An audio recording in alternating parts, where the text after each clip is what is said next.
Olá? Alguém aí já parou para pensar em como a nossa mente funciona durante um episódio de compulsão alimentar? E mais importante, como é que se quebra esse ciclo? Hoje a gente vai mergulhar de cabeça no processo da terapia cognitiva para entender as estratégias práticas que ajudam a superar a compulsão. O foco não é só no o quê, mas principalmente no porquê por trás de tudo isso.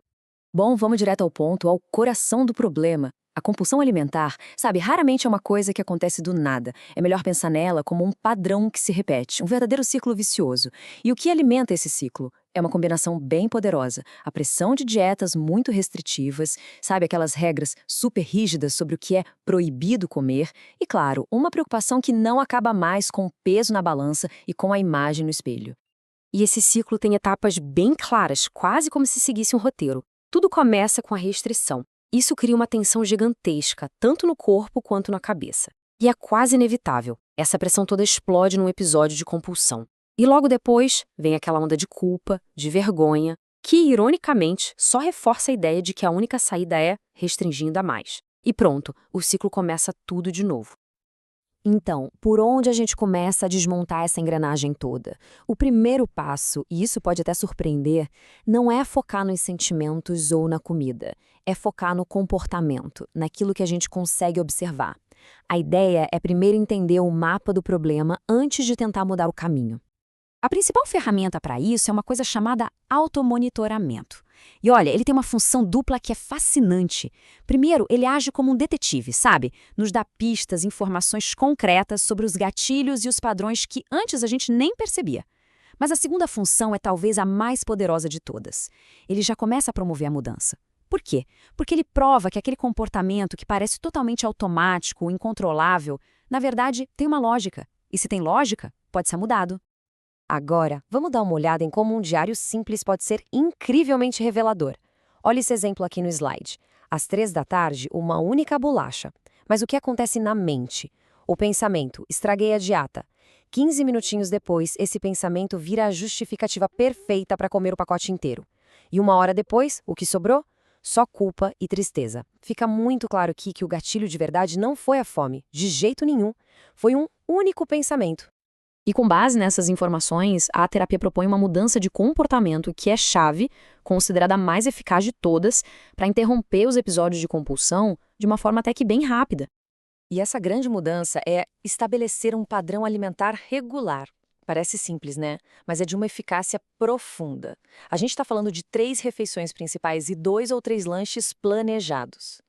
Por que isso funciona? Pensa no corpo como se fosse um carro. Se o tanque de gasolina ficar completamente vazio, ou seja, a restrição, na próxima vez que parar para abastecer, a tendência é querer encher até transbordar, que é a compulsão. Manter uma regularidade deixa o tanque no nível estável, e isso diminui drasticamente a urgência de comer em excesso. Ok, uma vez que o comportamento alimentar começa a entrar nos eixos, a terapia vai mais fundo. Agora sim, a gente mergulha no nosso mundo interno, naqueles pensamentos e emoções que são o verdadeiro motor por trás do ciclo. É aqui que o trabalho cognitivo começa para valer. Ah, esse pensamento. É um clássico, né?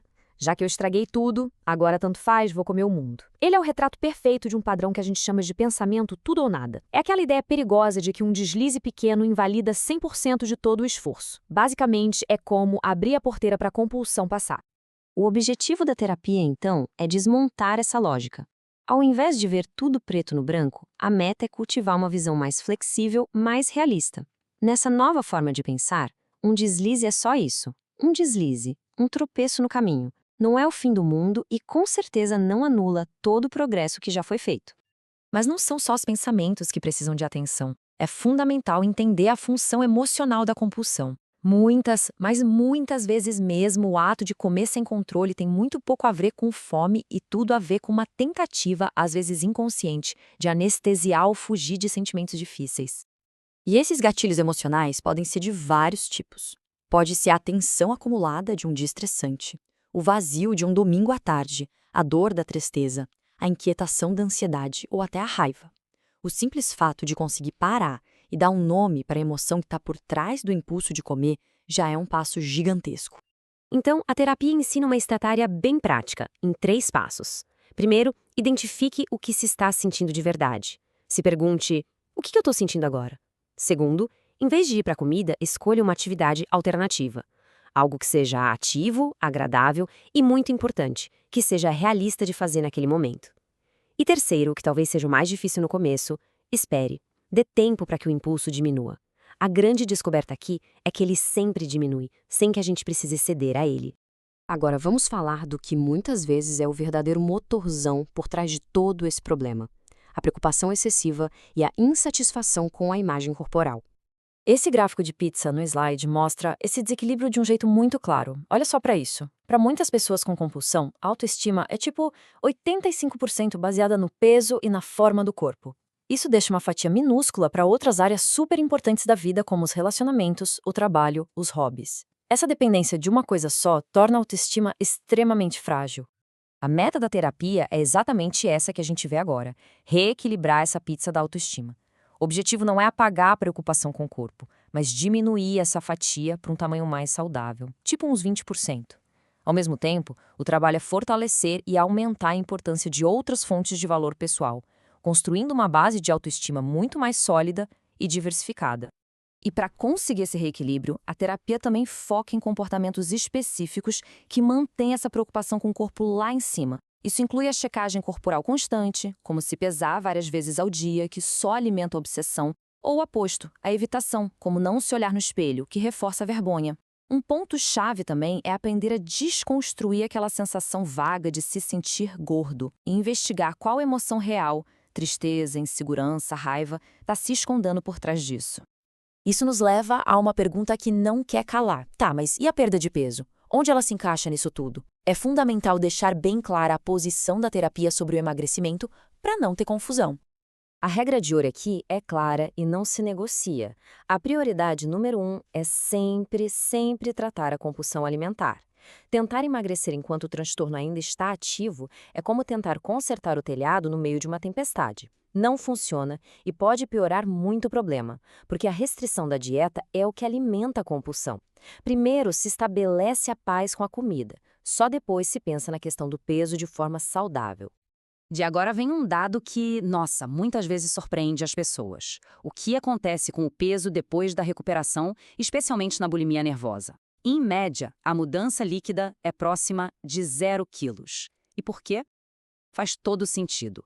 O tratamento acaba com os episódios de compulsão, mas também acaba com as dietas restritivas extremas que vinham depois. No final das contas, um efeito meio que anula o outro. E, finalmente, a gente chega ao ponto mais crucial para manter todos esses ganhos a longo prazo: a prevenção de recaídas. A chave, o segredo, é um só: evitar voltar para as dietas restritivas. Qualquer programa que proíba alimentos ou que incentive uma restrição muito severa é um risco enorme, porque a restrição é o gatilho original que pode ligar todo aquele ciclo vicioso de novo. E isso nos deixa com uma reflexão importante para levar. Uma vez que o ciclo da compulsão é quebrado e a comida deixa de ser o centro de tudo, qual se torna a verdadeira chave para um bem-estar que seja duradouro de verdade? Como a gente viu, a resposta parece estar num equilíbrio muito mais rico e complexo do que os simples números na balança.